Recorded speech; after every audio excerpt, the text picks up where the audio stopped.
हम सबको पता है कि अगर हम मून पर इस 100 किलो के वजन को लिफ्ट करें तो हम इजीली लिफ्ट कर सकते हैं, लेकिन अगर हम अर्थ पर इस 100 किलो के पत्थर को उठाने की कोशिश करें तो ये एक इम्पॉसिबल सा टास्क लगता है। लेकिन मेरा सवाल ये है कि अगर मैं इसी 100 किलो के पत्थर को मून पर किक मारूं तो क्या मैं इसे फुटबॉल की तरह उछाल सकती हूँ, क्योंकि अर्थ पर तो करना ये इम्पॉसिबल है। This is the end. तो पहले मैं मोना से पूछूंगी, क्या हम मोना किक मार पाएंगे मून पे? हाँ ऑब्वियसली हम मार पाएंगे, क्योंकि अगर उसका वेट 100 kg है तो उसका 1/6 करने से उसका 16.5 kg वेट हो जाएगा, जो कि हमारे लिए इतना तो हल्का है और हम उसे इजीली किक भी कर पाएंगे। तो अब जानते हैं रियल रीजन, तो चलो चलते हैं आपको रीजन समझाने।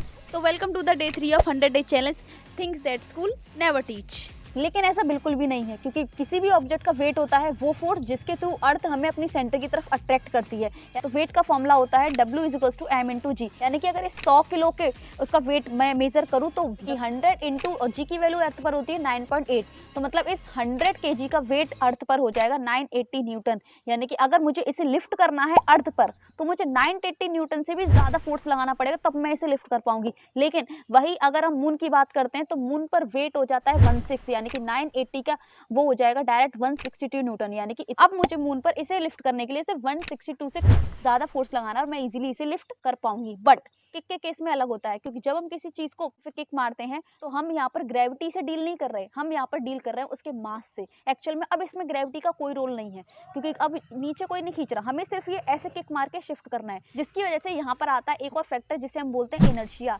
इनर्शिया डिपेंड करता है मास पर, और इनर्शिया वो प्रॉपर्टी होती है जिसके थ्रू वो बॉडी की स्टेट चेंज करने से रोकती है। और ये चीज नोट करने वाली है कि बॉडी का सिर्फ वेट कम हुआ है, ना कि मास।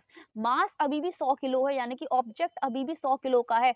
तो यहाँ पर अगर हम इसको किक मारने की कोशिश करेंगे तो हमें उतना ही इनर्शिया झेलना पड़ेगा जितना हम अर्थ पर झेल रहे हैं। इसीलिए अगर हमने मून पर इसे दूर से किक मारा तो हमारा वही हाल होगा जो कि हमारा अर्थ पर हुआ है। तो अगर 100 केजी का समझ में आ गया तो नेक्स्ट वीडियो में हम देखेंगे कि अगर हम बॉल को मून पर किक करें तो वो क्या कभी वो रुकेगी।